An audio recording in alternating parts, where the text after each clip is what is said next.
Film की शुरुआत में दिखाया जाता है कि एक न्यूज पेपर के ऑफिस में मीटिंग चल रही है, जिसमें वो लोग बात कर रहे होते हैं कि कैसे आजकल की यंग लड़कियां बड़े उम्र के आदमियों को अपने हवस का शिकार बना रही है। असल में इन्हें इसी टॉपिक पर एक आर्टिकल तैयार करना होता है। इस मीटिंग में कई लोग होते हैं, वो बारी बारी से एक स्टोरी सुनाते हैं जो कि उनने हाल फिलहाल में यंग लड़कियों के बारे में सुनी होती है। जैसे ही एक आदमी बताता है कि उसने सुना है कि एक दिन बीच पे एक यंग टीनेजर लड़की जिसका नाम रोजमेरी था, वो सनबाथ ले रही होती है। रोजमेरी ने सिर्फ बिकनी पहनी हुई थी और उसकी थोड़ी ही दूरी में एक आदमी होता है। जब वो रोजमेरी को देखने लगता है तो रोजमेरी अपनी टॉप भी खोल लेती है। थोड़ी देर बाद दोनों एक दूसरे को देखकर मुस्कुराते हैं और फिर दोनों साथ में जाने लगते हैं। यहाँ रोजमेरी उस आदमी को बताती है कि आज बहुत गर्मी थी, इसलिए वो आज कॉलेज नहीं गई और बीच पे आ गई। उस आदमी को यकीन नहीं होता है कि रोजमेरी कॉलेज जाने वाली लड़की है, क्योंकि वो दिखने में काफी कम उम्र की लग रही थी। वो आदमी उसे बताता है कि वो एक पेंटर है और वो बीच पे पेंटिंग की इंस्पिरेशन लेने के लिए आया करता है। ये जानने के बाद रोजमेरी भी उसकी बनाई हुई पेंटिंग्स देखना चाहती थी, इसलिए वो आदमी अपनी कार से उसे अपने रूम पे ले जाता है, जहां रोजमेरी उसकी सभी पेंटिंग्स की काफी तारीफ करती है। पर उसे एक चीज बड़ी अजीब लगती है कि उस आदमी ने काफी सारे जानवरों की पेंटिंग बनाई है, मगर किसी लड़की की नहीं। तब वो आदमी कहता है कि आज तक उसने कभी किसी लड़की को अपनी पेंटिंग का इंस्पिरेशन नहीं माना है। तब रोजमेरी कहने लगती है कि क्यों ना आज वो उसके एक पेंटिंग बनाए। इस पर वो आदमी मान जाता है। इसके बाद रोजमेरी एक एक कर अपने सारे कपड़े खोलने लगती है। बिना कपड़ों के पेंटिंग बनाने में उस आदमी का ध्यान लग ही नहीं रहा था। वो रोजमेरी को छूने लगता है और दोनों इंटीमेट हो जाते हैं। यहाँ हमें पता चलता है कि रोजमेरी सच में कॉलेज स्टूडेंट नहीं थी। वो एज में काफी छोटी थी, मगर उसे वो आदमी काफी पसंद आ गया था और वो उसके साथ फिजिकल होना चाहती थी, इसलिए उसने ये सब झूठ बोला। इसके बाद मीटिंग में एक और आदमी बताता है कि उसने सुना था कि एक कार सर्विस स्टेशन है जहां कार की सर्विसिंग की जाती है। जब तक मैकेनिक कार की सर्विसिंग करता है तब तक वो लोग कस्टमर को एक रूम में भेज देते हैं, जहां एंजेला नाम की एक कम उम्र की लड़की होती है जो कि कस्टमर्स को सेक्सुअल प्लेजर देती है। एक दिन उस सर्विस सेंटर में एक आदमी आता है जो कि एक दिन पहले भी वहां आ चुका था। उसकी कार में कोई भी दिक्कत नहीं थी, फिर भी मैकेनिक से कहता है कि वो उसकी कार को अच्छे से चेक करे और खुद वो एंजेला के पास से चला जाता है। एंजेला बिना कपड़ों के होती है और वो उस रूम में जाते ही अपने कपड़े भी उतारने लगता है और एंजेला से कहता है कि उसे तो एंजेला की लत लग गई है। वो एंजेला की काफी तारीफ करता है और एंजेला उसे सेक्सुअल प्लेजर देती है। दोनों इंटीमेट भी होते हैं। तब तक बाहर दूसरा कस्टमर आ जाता है और वो हॉर्न मारने लगता है। जैसे ही पहले वाला आदमी का काम खत्म होता है तो वो एंजेला से कहता है कि वो अगले दिन भी आएगा। इसके बाद वो पैसे देकर अपनी कार लेकर वहां से चला जाता है। इसके तुरंत बाद ही अगला कस्टमर एंजेला की रूम की तरफ जाता है। फिर मीटिंग में बैठा तीसरा आदमी एक स्टोरी सुनाता है जिसमें हेलन नाम की एक लड़की अपने बाथ टब में होती है। वो नहाने के बाद आईने में खुद को बिना कपड़ों के देखती है। इसके बाद वो अपने बेड पे जाती है जिसके सामने वाली दीवार पर एक पोस्टर लगी हुई थी जिसमें कई सारे सेक्सुअल पोजीशंस होती हैं। हेलन उस पोस्टर को घूरती है। उसका मन भी प्लेजर लेने का होने लगता है, इसीलिए वो अपने केमिस्ट्री टीचर को कॉल करती है। उसके टीचर पूछते हैं कि उसने देर रात को फोन क्यों किया। इस पर हेलन कहती है कि वो अपने घर में बिल्कुल अकेली है, लेकिन उसके टीचर उसका इशारा नहीं समझ पाते। वो कहने लगते हैं कि वो इतनी भी छोटी नहीं है कि उसे घर में अकेले रहने से डर लग जाए। तब हेलन कहती है कि उसने उन्हें लास्ट टाइम गुड बाय कहने के लिए कॉल किया है क्योंकि वो आज रात ही सुसाइड करने वाली है। ये सुनकर उसके टीचर घबरा जाते हैं। वो जानना चाहते थे कि हेलन ऐसा क्यों कर रही है। वो हेलन को सुसाइड करने से मना करते हैं और काफी मनाने के बाद हेलन कहती है कि वो उनके घर आ रही है, वहीं वो लोग आगे की बात करेंगे। उसी रात हेलन टीचर के घर जाती है। टीचर हेलन के पीने के लिए किचन से कोक लेने जाता है और जब वो वापस आते हैं तो देखते हैं कि हेलन उनके बेड पे बिना कपड़ों के ही लेटी हुई है। टीचर हेलन से पूछते हैं कि वो क्या कहने आई है।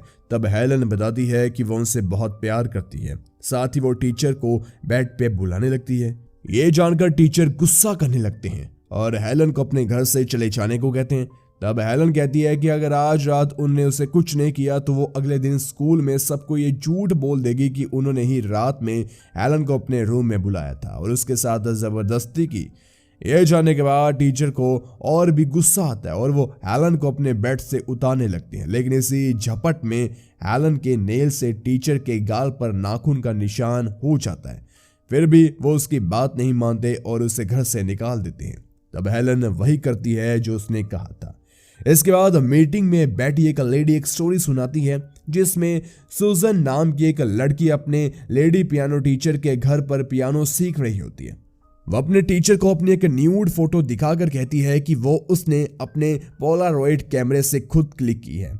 सुजन ये फोटो अपने टीचर को गिफ्ट करना चाहती थी। यह जानकर टीचर हैरान हो जाती है, लेकिन वो सुजन के इरादे समझ आती है, इसीलिए वो अपने घर के सारे विंडोज बंद कर देती है और फिर दोनों एक दूसरे के साथ प्लेजर लेने लगते हैं। अंत में टीचर को लगता है कि ये सुजन को अच्छा लगा होगा। तब सुजन कहती है कि बिल्कुल नहीं, उन्हें इस फेवर के बदले उसका काम करना होगा। वो टीचर से कहती है कि वो उसके पेरेंट्स को लेटर लिखकर बताए कि वो सुजन को किसी रीजन से पियानो नहीं सिखा सकती, जिससे वो अपने बॉयफ्रेंड के पास पियानो सीखने जाएगी।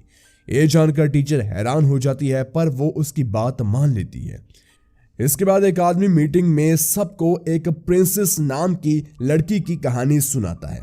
वो डेली अपने घर से लॉलीपॉप चूसते हुए निकलती थी और उसे किसी आदमी के बड़े लॉलीपॉप की तलाश होती है। एक दिन वो बस से ट्रैवल कर रही होती है। उस बस में सिर्फ एक ही पैसेंजर था। उसकी नजर प्रिंसेस पर पड़ती है और उसे प्रिंसेस से प्यार हो जाता है।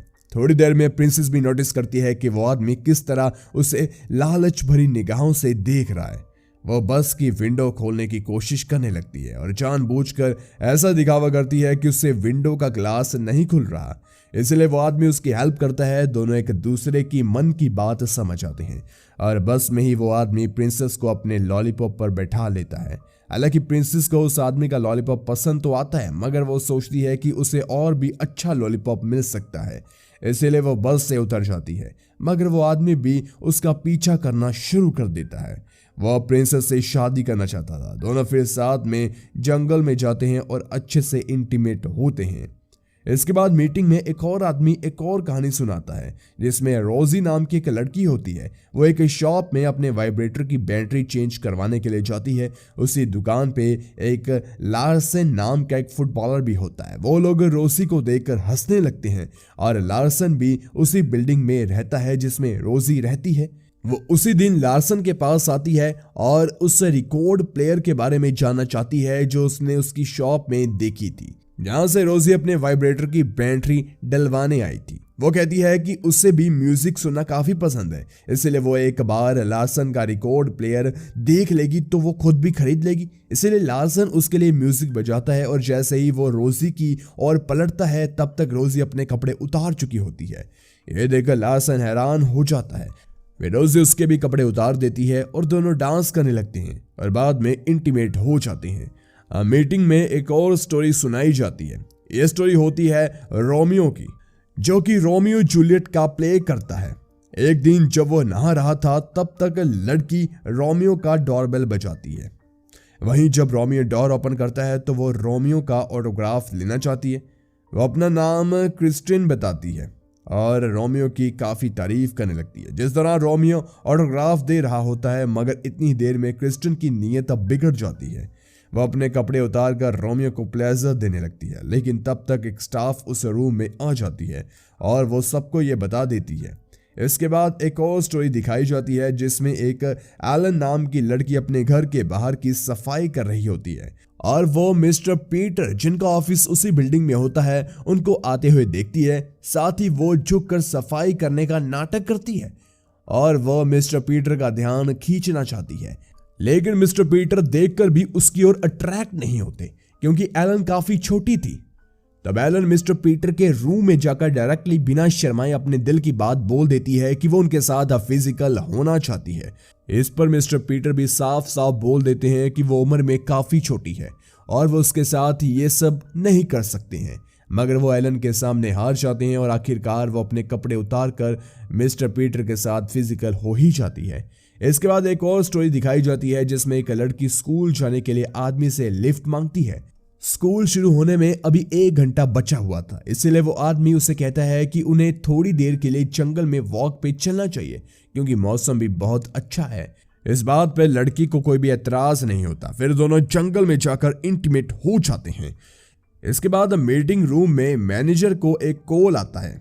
उनकी एक जूनियर उन्हें दूसरे रूम में बुलाकर एक न्यूज आर्टिकल दिखाती है। जब वो मैनेजर उस आर्टिकल को पढ़कर पलटता है तो उसके सामने उसकी जूनियर भी बिना कपड़ों के होती है, यानी वो भी उसके साथ फिजिकल होना चाहती थी। और इसी के साथ फिल्म यहीं पर खत्म हो जाती है।